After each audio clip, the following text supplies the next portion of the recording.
Dharashiv news 7 स्पष्ट, निपक्ष व निर्भीड।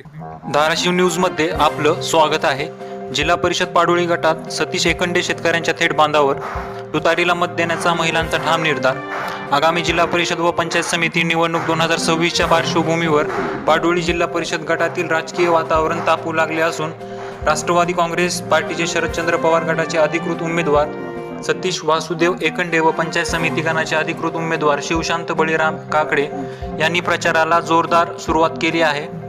पारंपरिक प्रचार पद्धतीला छेद देत त्यांनी थेट शेतकऱ्यांच्या बांधावर जाऊन मतदारांशी संवाद साधण्यास प्राधान्य दिले आहे। सतीश एकंडे यांनी शेतात प्रत्यक्ष मोलमजुरी करणाऱ्या महिलांशी संवाद साधत त्यांच्या दैनंदिन अडचणी, रोजगाराची असुरक्षितता, मजुरीचे प्रश्न तसेच शेत मजुरांच्या मूलभूत समस्या जाणून घेतल्या। महिलांच्या अडचणी ऐकून घेत त्यांनी भविष्यात रोजगाराची शाश्वती देत त्यांच्या पाठीशी ठामपणे उभे राहण्याचा विश्वास व्यक्त केला। या थेट संवादामुळे शेतकरी व महिला मजुरांमध्ये सकारात्मक वातावरण निर्माण झाले असून उपस्थित महिलांनी आम्ही तुतारी चिन्हालाच मतदान करणार असल्याचा ठाम विश्वास व्यक्त केला। नेते शेतात येऊन आमच्या समस्या ऐकतात, हीच खरी लोकशाही आहे अशी भावना यावेळी महिलांकडून व्यक्त करण्यात आली।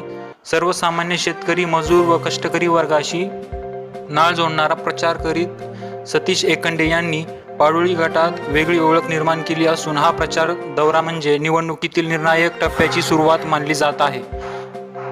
धन्यवाद।